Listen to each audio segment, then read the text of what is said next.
ever wonder if you're cut out for the position you're in? Do you ever doubt your ability to handle your leadership position? Then stay tuned, because today we are going to learn the leadership mindset you need to be in to ditch that doubt. Hey, my dear, I'm leadership development coach Kathy Archer, and I help women leaders enjoy impactful leadership. And what I think you want to do, and I'm pretty sure you want to do, is make an incredible difference. But you probably think that has to be at the cost of your well-being. And that's just not true. And I'm on a mission to change that. And that's why I'm here today. I'm going to share this over into my Confident Women Leaders community as I get the cord out from behind me here. If you're not a member of the Confident Women Leaders community, the link is in the notes. What I know for many women is that they feel isolated and alone in their leadership, and that's just not okay. In the Confident Women Leaders community, we're creating a network of women who are supporting each other as we learn, grow, and develop in our leadership. So let me head over here and share this. Share to a group. Confident Women Leaders group. Share. Posting. Got it. All right. So today we're going to talk about the leadership mindset you need to be in so that you can ditch that doubt, because that's where many of us start, is we doubt our capacity to lead. We doubt our ability to handle everything that's thrown at us. We doubt that we can deal with the funding stuff, the lack of funding, the contracts that we're dealing with, the staff that issues that we're challenged with, meeting the needs of our clients, completing all of the standards for accreditation, everything that we're tasked with. We're like, how the heck am I supposed to handle all of that? And we doubt our ability to do that. And so we're going to talk about the mindset shift that you need to make. There is a handout that I've got for today's session.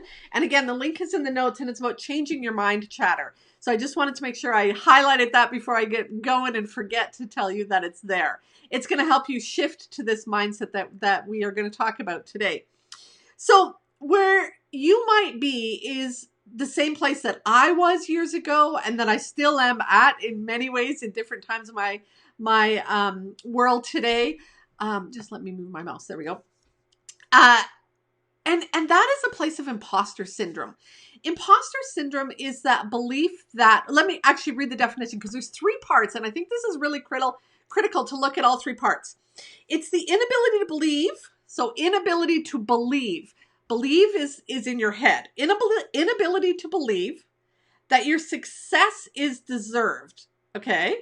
Or has been legitimately achieved as a result of your own efforts or skills. So let's just break that down. First, it's a belief. So that may or may not be true. It's a belief you have in your head that your success is deserved. Okay, if you're struggling with imposter syndrome, that means that you've already achieved some level of success. And, that's, I think, where we get caught up sometimes, is we forget we've achieved successes. We've done things. We've gotten places. We've attained contracts. We've finished degrees. We've worked through challenges, all of that kind of stuff we've got through already. So it's the inability to believe that your success is deserved, or, and here's the kicker, has been legitimately achieved as a result of your own efforts or skills. Give me a thumbs up if you ever, have been successful and you're like, yeah, that's because of something somebody else did, or I couldn't have done it myself, or it was the luck the luck of the draw, or we were the lucky ones. If you've ever minimized the impact that you've had on your own success or the success of your organization, give me a thumbs up if you've ever felt that way, whether you're watching now or on the replay. I think often as women, we push away the accolades, the respect, the acknowledgement for the work that we've put in. And that often leads us in this place of imposter syndrome. And so when we think that we've achieved a certain level of success because of something outside of us that's happened, then we don't believe we have the ability to continue to achieve that success. And that's not true. What the truth is that you can continue to achieve success, that it is stuff that you've done. It's a representation of the work you've put in, of the effort, the mindset, the skills you have, the talents you have, the attitude you've brought to it. It's a result of all that. Yes, all of those other forces played a role in it. No doubt about it. But you also played a role in it. So that's what imposter syndrome is. Now, if you want to ditch that doubt and feel more confident, then let's break up for a minute what confidence is. Confidence is not what other people think you can do. Confidence is what you believe you can do.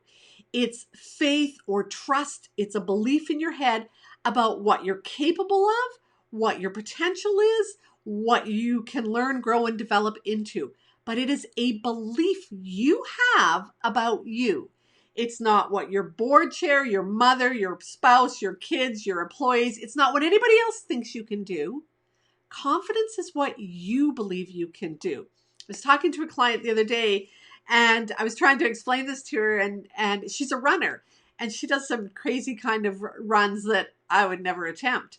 And I said to her, if somebody said to you, you can't do that, what would you say back to them? And she said, I'd tell them, yes, I can. I've worked hard, I've trained, I've got what it takes, I can do it. That's exactly what confidence is. I would maybe look at her and go, there's no way you're going to climb that mountain, over that hill, through that water in this temperature based on whatever, right? Because she does all those crazy kind of runs. But she believes she can. And that's all that matters, is what she believes. And so the question I have for you today is, do you believe that you have the capacity to lead well? Because if you don't, if you doubt you have that capacity, then you're going to stay in imposter syndrome and you're going to continue to struggle. So give me an example, whether you're watching now or on the replay. I love some comments in the chat box. Give me some examples of some of the places where you maybe question your ability.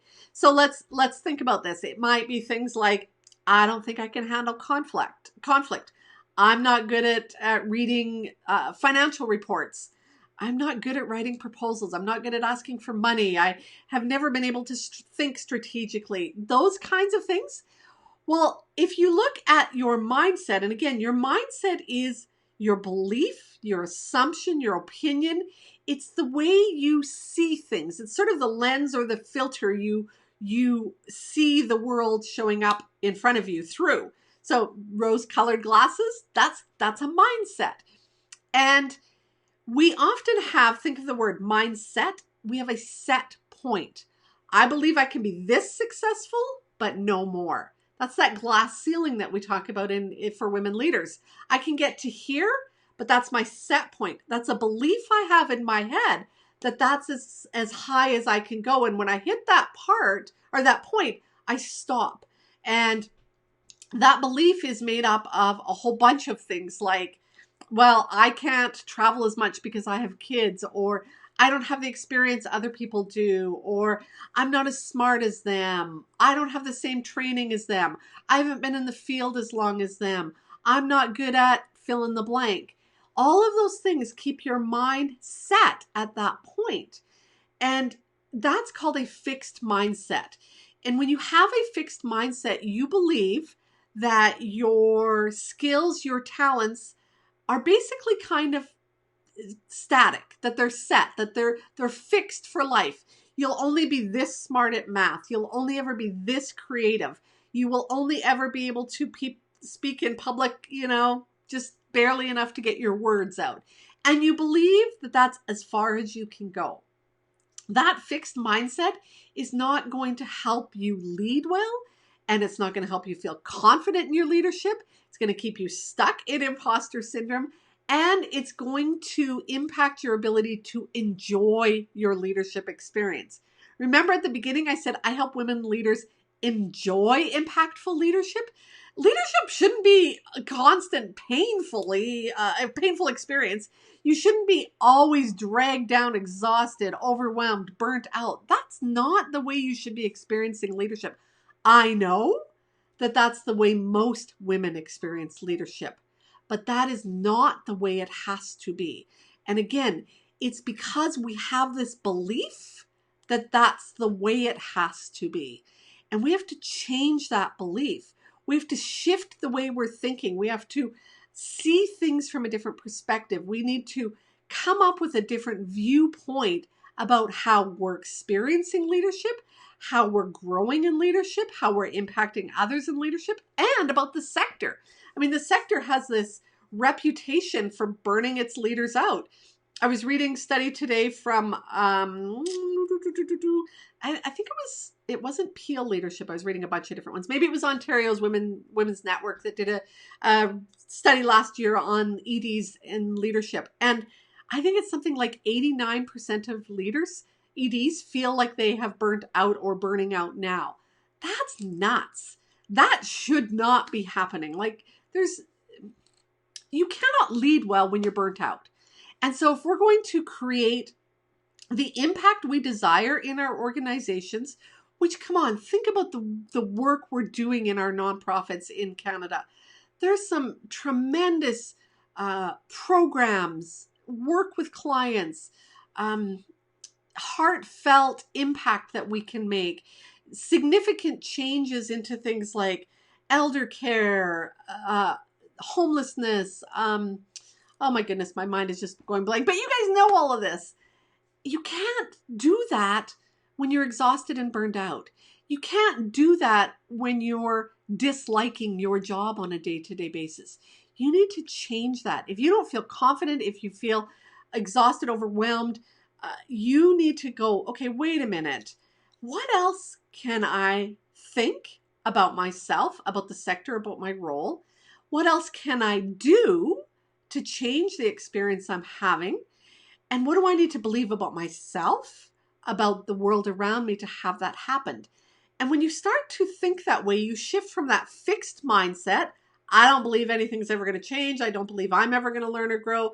This is just the way it is. Suck it up, buttercup. When you shift from that mindset to the mindset that's more open, more curious, and you start to see the possibilities and you believe, remember, belief is something in your head. You believe you have the ability to learn and grow and develop over time with some effort, which is what the growth mindset's all about, that you'll start to change things. So think about something that you didn't know how to do a year ago, 5 years ago, 10 years ago, and something that you've actually learned how to do. I'll give you an example if you can't think of any. You know, I don't even know the years, 10, 15, 20 years ago now, I don't even know. We didn't have cell phones in our hand. We did not know how to open an app and how to FaceTime somebody or how to Zoom a conversation with someone. We didn't know how to join a webinar and watch training. We didn't know any of that, but we learned, some of us better than others. And those of us who continue to struggle, I will guarantee you, are those that still say in their head, this is hard. I don't know how to do this. I'm not good at this. I'll never be good at technology. That's the fixed mindset. Those that continue to struggle to deal with conflict in their organizations have that same fixed mindset. I'm not good at dealing with conflict. I don't like conflict. I avoid conflict like the plague. I can't learn how to deal with this. I need to avoid it. That's a fixed mindset. And you'll never enjoy leadership that way because every time there's conflict, and there's conflict every time you turn around, from somebody forgot to clean out the trash in the coffee room to somebody doesn't like that shift they've got put into the schedule, or, they don't like your leadership. There's constant conflict. And if you believe that you can't do that, then you're going to struggle. So here's the things that I want you to do to start to shift your mindset. First, I want you to notice the voices in your head. Those voices in your head are the mind chatter that's going on. And that's what this worksheet is all about today. And again, the link is in the notes. You need to change your mind chatter. So the first thing I want you to do is pay attention to the voices in your head. The second thing I want you to do is I want you to write down some of those things that you're saying or noticing you're thinking in your head. The majority of this is stuff that actually does not come out of your mouth. The majority of it is stuff that stays in your head and roams around. So it'll take a little bit to get attuned to this because your initial thought is going to be just ignoring what's happening. So first thing, pay attention or notice that there's thoughts in your head. Second thing, write them down. Then the third thing I want you to do is start to shift them. Notice where your belief or your opinion or your judgment or that filter, that mindset that you have is stuck or fixed. That it's that belief that you can't learn anymore, do anything different, that you don't have a certain skill or talent. And I want you to shift that and start to think more openly, be more curious, and look at the possibilities. What if I took some time to learn about that? What if I tried a different way? What if I asked a different question? What if I took a course on this? What if I read a book on this? What if I asked for help on this? What if? And to start thinking about those possibilities. So if you struggle with that doubt, if you hesitate, if you wonder if you're cut out for the job, it's likely because you're struggling with that fixed mindset. And the way to start shifting this is to start being aware of those voices in your head and to start to write those down and become really conscious of them and notice how fixed they are, and then shift them from fixed to a growth mindset. That's what's really going to help you feel more confident in your leadership and start to grow and develop more as a leader rather than staying at that fixed point or that ceiling that you've hit. And that's where you're stuck. And if you're stuck, of course, you're not going to be happy and you're going to feel disgruntled and you're going to stay overwhelmed and frustrated because you're stuck. And that's just what happens when we're stuck, right? I want you to grow and to develop. So again, if this has been helpful for you, go over and grab the link. Next week, we're going to take it to the next level, and I'm going to help you develop a curriculum mindset, which is really going to help you develop that plan to go to the next level. Okay, I get it. I can grow. Now, how do I grow? What do I need to do to grow? So we're going to talk about that next week. If today's session has been helpful for you, then I think you'll really enjoy the training library. Many women in nonprofits wish they had a guide or a coach or a mentor, and they can't find that within their organizations. In the training library, your membership gives you access to affordable and ongoing leadership development training and a coach at your fingertips. As you work through the training sessions, the courses in the library, you'll find that you grow as a leader and that you start to enjoy leadership more. So again, KathyArcher.com library if you're interested in more about the training library. In the notes, I have all of the links for you there. Here's the thing, my dear. If you stay stuck in this place of imposter syndrome, you're going to stay stuck in survival mode. You're just going to get through your days continuing to feel burnt out, exhausted, overwhelmed, and not so happy in your leadership role. If you want to find success in leadership and in life, your path is ongoing personal and professional development. And when you do that, when you commit to that ongoing growth and development with a growth mindset, that's, my dear, when you move from surviving to thriving in both your leadership and life. Go make the rest of your day awesome, my dear.